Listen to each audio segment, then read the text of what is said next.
فتنہ الخارج بھارت اور کلدم عوامی ایکشن کمیٹی کا گٹھ جوڑ بے نقاب ہوش ربا انکشافات سامنے آ گئے۔ خارجی شہزاد کی ویڈیو اور آڈیو منظر عام پر آ گئی، جس میں وہ افغانستان سے بھارتی تحریر کردہ بیانیہ پڑھ کر کلدم جوائنٹ عوامی ایکشن کمیٹی کو ہدایات دے رہا ہے۔ آڈیو لیک میں خارجی شہزاد آزاد کشمیر میں شرپسندی کے لیے کارکنوں کو جمع کرنے کی ترغیب دے رہا ہے۔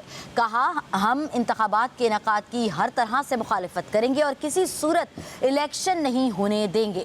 فتنہ الخارج بھارت اور کلدم عوامی ایکشن کمیٹی کا گٹھ جوڑ بے نقاب ہوا ہے۔ اس کے مطابق ہوش ربا انکشافات بھی سامنے آئے ہیں، جبکہ خارجی شہزاد کی ویڈیو اور آڈیو منظر عام پر آ گئی، جس میں وہ افغانستان سے بھارتی تحریر کردہ بیانیہ پڑھ کر کلدم جوائنٹ عوامی ایکشن کمیٹی کو ہدایات دے رہا ہے۔ میں غازی شہزاد آپ لوگوں سے مخاطب ہوں۔ بالخصوص آزاد کشمیر اور گلگت بلتستان میں جو حالات پیدا کیے گئے ہیں، اس حوالے سے میں آزاد کشمیر اور گلگت بلتستان کے عوام اور جماعتیں اور تنظیمیں ان سے سوال رکھتا ہوں۔ آزاد کشمیر میں جو اس وقت صورتحال بن گئی ہے، اس پہ میں آپ سے عرض کروں کہ آپ کیا سمجھتے ہیں کہ جو حکومت نے 9 جون کی کال تھی اور انہوں نے 4 دن پہلے ہی لوگوں کے اوپر گولیاں مارنا شروع کی، ابھی تو لوگ احتجاج کے لیے، پروٹیسٹ کے لیے نکلے نہیں تھے، یہ تم کیا سمجھتے ہو؟ نہتے لوگوں پر جو حقوق کی آپ کہتے ہو، حقوق کی آڑ میں انہوں نے کیا کرنا تھا بھائی؟ یہی نا، آپ سے آزادی لینی تھی، تو آزادی ان کا بنیادی ہے، وہ بھی دو بھائی۔ بھارت پاکستان مل کے یہ کروا رہے ہیں تو وہ سمجھ آ جائے گی آپ کو، اور یہاں پہ آپ کے ساتھ کیا ہونے والا ہے انشاءاللہ یہ بھی بہت جلدی آپ کو سمجھ آ جائے گی۔ اور کوئی مخلوق آسمان تھوں یا دائیں بائیں تھوں تو اسے کی اچھی آزادی نہیں دینی۔ کنفیڈنس پیدا کرو کہ آسے ہیں کھڑا ہونا، آسے ہیں سیاست چھیننی اور آسے سیاست اپنے اندر آنی، آسے ہیں عسکریت بھی چھیننی اور عسکریت اسیں اپنے بنیادی قوم نہیں آزادی واسطے لڑنی، اسیں سفارت کاری کی سنبھالنا پوری دنیا۔ عوام ایکشن عوامی کمیٹیاں بنیاں اور عوام متحد ہوئی، عوام سنی گل، عوام انہیں اتحاد بنیا۔ الیکشن تو پہلے کچھ چیزاں بہت اچھی طرح ذہن نشین کرنیاں۔ الیکشن نہیں ہونے دینے اسیں، کوئی تن نہیں ہونے دینے اسیں، اے تسے ڈرا لے، اے تسے کی پریشرائز کرنے بھائی تس دسو اس اپنے اوپر خود اپنے ہتھے تو ایک مافیا مسلط کرنے ہیں، ڈاکو مسلط کرنے ہیں، چور مسلط کرنے ہیں، آزادی نے دشمن مسلط کرنے ہیں، شہادت کرنے غداری کرنے والے کی مسلط کرنے ہیں، عصمتاں لٹیاں سڑیاں او تحریکاں چلیاں اور غلط طریقے کرنے چلیاں انہیں کی واپس پروموٹ کرنے ہیں، ساریاں چیزیں کی آس ڈینائی کرنے ہیں، ساریاں چیزیں کی آس کنڈیم کرنے ہیں، آس چاہنے ہیں کہ اسنی بنیادی آزادی نی بیسک تحریک بھی آسیں عام بندے نے ہاتھی چچے سیاست اسے نے ہاتھی چچے آس عسکریت اور سفارت کاری۔ عسکریت تو مراد نہیں ہے کہ اتنے ایک جماعت ایک بنانا، تنظیم ایک بنان دے، انہیں کی 2-4 گنا دے چھڑان دے، چلو بھائی ادھر منہ اٹھائی دے، انڈیا کی فتح کی تینا نعرے لائی چھڑان، ایسا نہیں، بیوقوف ہے نا، کوئی پالیسی نہیں بنانی۔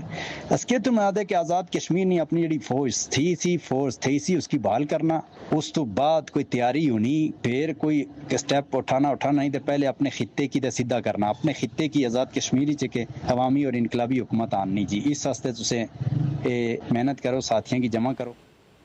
اسی پر مزید بات کر لیتے ہیں، فیصل آگاہ کیجیے اس حوالے سے۔ دیکھیں، اب تو کوئی شک و شبہ نہیں رہ گیا کہ کیسے فتنہ خوارج بھارت اور جو کالعدم تنظیمیں ہیں اور خاص کر جو عوامی ایکشن کمیٹی ہے، ان کے ساتھ ان کا گٹھ جوڑ جو ہے وہ کھل کر سامنے آ چکا ہے، بے نقاب بھی ہو چکا ہے، اور یہ جو اپنی آڈیو سنی اس میں بھی ہوش ربا جو انکشاف ہیں وہ بھی سامنے آئے ہیں، جو افغانستان میں فتنہ خوارج اور جو بھارتی خفیہ ایجنسی راہ کے لیے سرگرم حاجی جو خارجی ہے شہزاد کالعدم ایکشن کمیٹی سے ان کے روابط ہیں، یہ کال جو ہے منظر عام پر آئی ہے، جس میں خارجی جو شہزاد کی ویڈیو اور آڈیو منظر عام پر آئی ہے، جس میں وہ افغانستان سے بھارتی تحریر کردہ جو بیانیہ پڑھ کر کالعدم جوائنٹ جو ایکشن کمیٹی ہے ان کو ہدایات جو ہے وہ دے رہا ہے، ڈائریکشن دے رہا ہے، اور خارجی شہزاد یہ بھی بیان میں پڑھ رہا ہے کہ کالعدم جو جوائنٹ ایکشن کمیٹی احتجاج کر کے آپ سے آزادی لینا چاہتی ہیں، جو ان کا حق ہے، اور پاکستان کی جو ریاست کے حوالے سے आइंदा जो पेशरफ्त है और उसके असरात बहुत जल्द सब के सामने आ जाएंगे। ये खाजी शहजाद टेलीफोन कॉल भी ये कह रहे हैं, और साथ जो खाजी शहजाद की कलदम जो जॉइंट एक्शन कमेटी के रहनुमा से बदअमनी फैलाने और इलेक्शन मुलतवी कराने की ऑडियो जो कॉल है वो भी आपने सुनी है। उसमें वाज़ेह तौर पर यह कहा जा रहा है कि किसी सूरत इलेक्शन नहीं होने देने। ऑडियो लीक में खाजी शहजाद आज़ाद कश्मीर में शरपसंदी के लिए कारकुनान को जमा करने की तरगीब भी दे रहा है, और खाजी शहजाद और कलदम जो जॉइंट एक्शन कमेटी के रहनुमा की जो ऑडियो लीक के मुताबिक हम इंतखाबात के इनकाद को हर तरह से मुखालफत करेंगे, उन्हें किसी सूरत मुनक्किद नहीं होने दिया जाएगा। और इसके साथ साथ ये भी कहा जा रहा है कि हमें अस्करियत और जो ताकत के जरिए जो कश्मीर की फौज बहाल करके आज़ादी और दीगर जो मामलात में सब कश्मीरियों को शामिल करना है। और माहरीन भी इस पर यह कहते हैं कि जो लड़खड़ाती आवाज़ में भारतीय जो तहरीर करदा बयान से वाज़ेह है कि बदअमनी और इंतशार फैलाने के जो मज़मूम अज़ाइम भारतीय पुष्पराई पर किए जा रहे हैं, और जो खारजी शहजाद की भारतीय जो एमा पर तशद्दुद कारों पर जो तशद्दुद कर की जो कार्रवाइयों की हमायत आकाश है कि जो जॉइंट एक्शन कमेटी पाबंदी का फैसला दुरुस्त है और वो किस डायरेक्शन पे चल रही थी।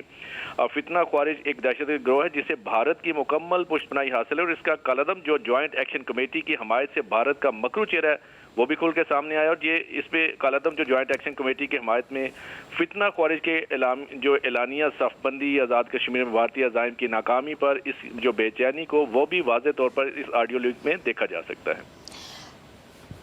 ठीक है, हमारे साथ ही मौजूद रहिएगा। इसरार अब्बासी हमारे साथ मौजूद हैं, एक्स स्पीकर आज़ाद कश्मीर के, उन्होंने हमें ज्वाइन किया। सर बहुत शुक्रिया आपके वक्त का। सर फितना खारिज भारत और कलदम अवामी एक्शन कमेटी का गठजोड़ बेनकाब हुआ है और होशरुबा इंकशाफात भी सामने आए हैं। अवामी एक्शन कमेटी इन इल्ज़ामात पर क्या मौक़िफ़ रखेगी अगर ये सामने आया भी है? और इस तरह से आम फहम के बारे में बात करें तो इलेक्शंस के हवाले से भी आपके जहन में सवालात उठ जाते हैं फिर इस तरह। देखें, एक तो अल्लाह पाक का शुक्र अदा करना चाहिए कि इनकी बहुत सारी चीज़ें सामने आ गई और आम लोगों को भी समझ आ गई कि ये अट्रैक्टिव नारों के पीछे असल में इनका जो मकसद वो क्या था, वो तो बात क्लियर होगी। नंबर एक, ये इस मुल्क का पॉलिटिकल सिस्टम जो है वो डिरेल करना चाहते हैं, ये लोगों को उनके वोट के हक से महरूम करना चाहते हैं, इलेक्शन के रास्ते में रुकावट डालना चाहते हैं, इंतशार पैदा करना चाहते हैं, फसाद पैदा करना चाहते हैं। ये तो बातें बड़ी क्लियर हो गई। हम बहुत अरसे से कह रहे हैं कि ये जिस एजेंडे पे चल रहे हैं ये कोई इनका अपना एजेंडा नहीं है, क्योंकि ये वो लोग हैं जिन्होंने इस सरजमीन पे इस आज़ाद कश्मीर में पॉलिटिक्स की नहीं है। ये कभी किसी पॉलिटिकल पार्टी के मेंबर नहीं रही। मासवाए वो जो नेशनलिस्ट थे वो थोड़ा बहुत सियासी काम कर रहे थे, लेकिन ये वो नेशनलिस्ट थे जो कि पाकिस्तान को नहीं मानते, जो कि तकसीम हिंद को नहीं मानते, जो अगस्त में पाकिस्तान की आज़ादी को नहीं मानते। ये वो लोग थे। अब इनका नेक्सस मिला है सारा, और सिर्फ इंडिया नहीं है इसमें इजराइल शामिल है, उनके एजेंसीज शामिल हैं, और हमारे एक दो मेहरबान शामिल हैं जो ग्वादर में भी शामिल है, KPK में और बलूचिस्तान में भी शामिल है। ये पूरा एक इस खित्ते के लिए और खुसूसन पाकिस्तान के लिए एक एजेंडा चल रहा है। लेकिन मुझे आपको हम सबको मुबारक हो कि लोगों ने बर वक्त समझा, और लोग पहले से समझ रहे थे। सिर्फ कोताही हमारे पार्ट पे थी कि हम इनके खिलाफ कोई वाज़ेह तौर पे कोई फैसला नहीं कर पा रहे थे। अभी आपने देखा कि 2-3 दिन पहले एक फैसला हुआ कि भाई अगर ये इस तरह की तकरीबकारी करेंगे तो इनसे निपटा जाए। पब्लिक ने आपका साथ दिया। आज किसी जगह देख ले, मासवा एक आधी जगह वहां पर चंद लोग जो है वो जमा हुए हैं, किसी जगह पब्लिक ने इनका साथ नहीं दिया। ये पब्लिक में थे ही नहीं, ये किराए पे चलने वाले लोग थे, मखसूस मफादात के लोग थे। जब इन्होंने देखा कि मुश्किल है, आगे सिक्योरिटी फोर्सेस खड़े हैं, तो भाग गए सारे। लेकिन सर अभी आने वाले इंतखाबात के हवाले से उन्होंने कहा है कि हम मुखालिफत करेंगे, होने नहीं देंगे, और इस तरह से सामने भी इनकी ऑडियो लीक्स भी सामने आई हैं। तो ऐसे नेटवर्क्स के खात्मे के लिए हुकूमत और सिक्योरिटी इदारों की क्या हिकमत अमली अब आगे आने वाले इलेक्शंस में आपको लगता है कि होनी चाहिए? देखें, अगर सिक्योरिटी फोर्सेस आपकी इसी फैसले के साथ इसी तरह डटी रही तो ये कुछ नहीं कर पाएंगे। एक तो ये पहलू है। दूसरा ये है कि इलेक्शन में आपकी पॉपुलर पॉलिटिकल पार्टीज जा रही हैं, उनके मेंबरान जा रहे हैं, ये वो लोग जा रहे हैं जिनका अपने अपने हल्के में एक वोट बैंक है। ये मुट्ठी भर लोग उन लोगों को कैसे रोक सकते हैं? इसमें आपकी पॉलिटिकल पार्टीज की एक बड़ी जिम्मेदारी आयद होती है कि वो सामने आके इनके सामने खड़े हों, इलाकों में इनके सामने खड़े हों, इलाकों में अपने अपने हलकों में इन लोगों को अवाम के सामने अपनी बरादरी में अपने इलाके में इन लोगों को बताएं कि ये कौन लोग हैं और किस एजेंडे पे काम कर रहे हैं। अब पॉलिटिकल पार्टीज पे भी एक जिम्मेदारी है, वो कपड़े झाड़ के एक साइड पे बैठ जाएं कि सारा काम सिक्योरिटी फोर्सेस करेंगी। पॉलिटिकल मसाइल में इस तरह नहीं होता, पॉलिटिकल पार्टीज को सामने आना पड़ेगा और इनके खिलाफ बड़ा खुलकर सामने आने। दुरुस्त फरमाया। इसरार अब्बासी हमारे साथ मौजूद थे, साबिक स्पीकर आज़ाद कश्मीर असम्बली और ब्यूरो चीफ इस्लामाबाद फैसल शाही ने भी हमें ज्वाइन किया था। आप दोनों साहिबान का शुक्रिया।